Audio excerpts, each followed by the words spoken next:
We were watching that clip earlier today and remarked that that clip specifically is like a look inside the recesses of your brain. And I think that's a goddamn mess. It's a big, weird mess. Well, I think it comes back to the question, and we had talked about this when we first started talking about this chat with Ben Edlund, of maybe calling it, "What the hell is wrong with Ben Edlund?" I did. I actually wanted to call this panel, "What's Ben Edlund's problem?" I appreciate that this is a spotlight and it's got its own branding and everything, so that's cool, but I mean, I think we've come to the conclusion that that's what this is really about. So before we go to audience questions, yes, would you like to respond, what is your problem? Yeah. I'm so grateful that I have found a space in time and space like this, that anyone pays any attention to anything I do. I know that if I didn't have this aspect to my life, I would be a complete, oh my God, I would be the kind of beachcomber that doesn't get to go into the ATM without causing a real issue for other people. And then, oh, I'm sorry, it's just, I can't pull it together to get the sand out of my, stuff. With that in mind, yeah, that's true. I have a question for you. When you were 9 years old, is it true or not true that you had the habit of lying in front of the bathroom sink and pretending to be dead? Yeah. And when you did this, and someone tried to move you, didn't you tend to scream at the top of your lungs, "Why me? Why me?" Yeah. What? So Did you talk to my dad? So why you? Do you think?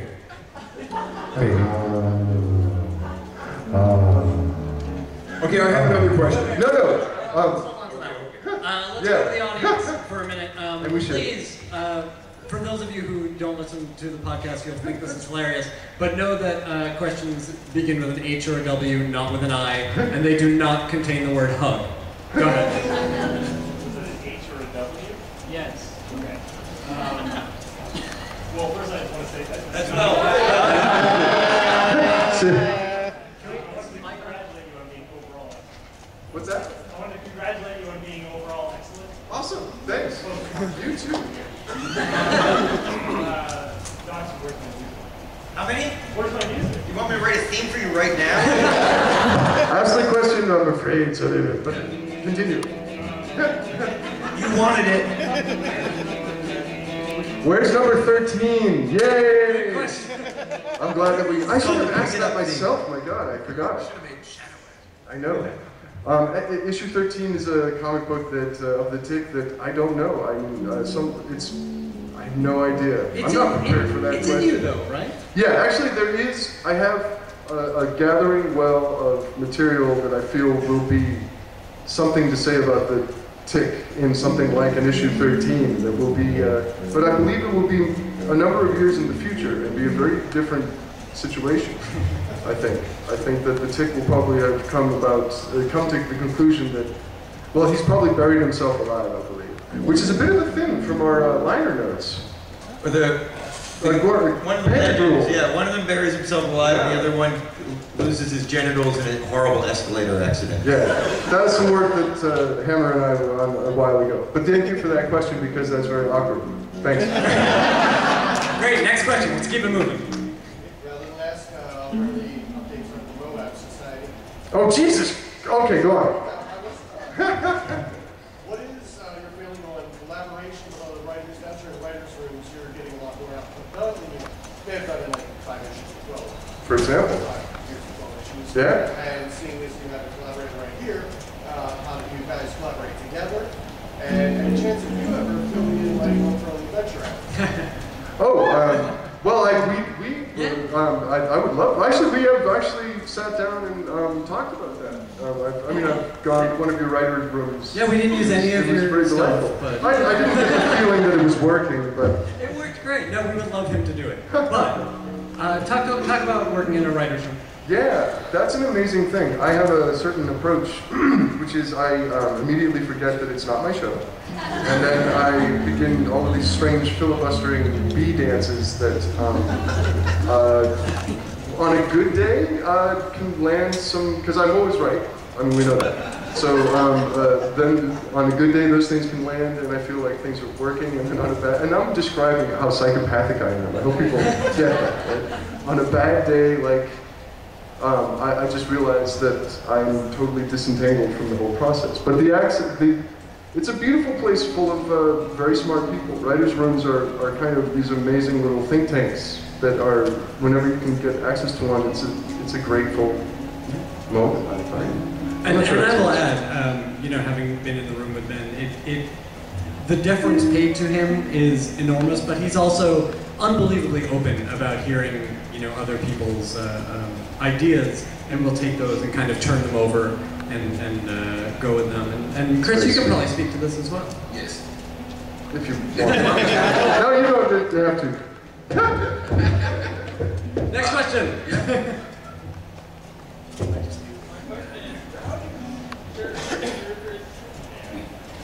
Oh, sorry. Can you repeat that? How did you come up with Chairface Chippendale? That actually, like a question. You know what's weird is I had a whole list of characters. I was going through a phase where I thought it was the coolest thing to just like, oh, you know what's easy funny is like you just take the guy's head off and you put something on his head. So I actually had a character called Airplane Head. I thought that was great. Airplane Head and Chairface Chippendale. No, it was instant comedy. I had a guy named Ant Head, which is stupid because that's a head. Anyway, yeah, that's where that came from. Hi? Yeah. Who is your favorite character to write on Supernatural? And please keep in mind that Misha's right here. How's it going? It's going to seem silly because now it's going to seem silly because it actually is. It's Castiel who Misha plays. What's the appeal besides writing for a great actor? He's well, there's that. Actually, there is that. Misha really brought something and made that happen so that we could keep writing that character and made him a mainstay of Supernatural's universe. But exactly right. That's the fun. That's the fun.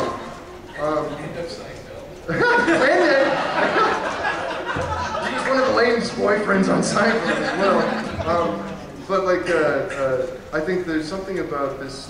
He called himself in one episode what was it? I forget now. I wrote the words. Celestial intent. You remember? It was like anyway. Some kind of basically. I really connect with the idea of somebody who is non-material and doesn't even know how to like go lick stamps, you know, or like go to the bank and get anything done. I really liked the fish out of water thing from him, and also just the fact that he's ageless and that there's a whole other like deep perspective that he's got. So that's my favorite, but I like writing for actually all of them. And it's interesting too that there's in that character a disconnect between the mundane and these sort of super heroic. That's true. This greatness to him, which we've seen in a lot of the characters you've written, ones you've created and not. No, that is, yeah, I think that we found our theme. I believe we did. Next question. This is our last question, I believe. Yeah, so I'm sorry that there was no more time for more questions, but this is the question. Make it. Better be good. Yes. Hi, Simon with Wiedenburst. I understand that you were originally on board to collaborate with us on Gospel and see on blog. Yeah. You didn't have time to do it, so you contributed a character of Bad Horse. That's true. But that character was originally for Angel. In my opinion, it was. I thought so. What's that? How could that character been a character within the Angelverse? I love that question. In my mind, I thought it was going to be the coolest. I mean, I always do this. Like, I kept like 2 years pitching a wishing fish to Supernatural. Like, no, they catch a fish that grants wishes, and they keep it in a cooler. A wishing fish, come on. I was the same way with ghost bees. Come on, it's ghost bees. You don't have to pay for anything. We have one more question from Shadow. Oh, yes, just the final question.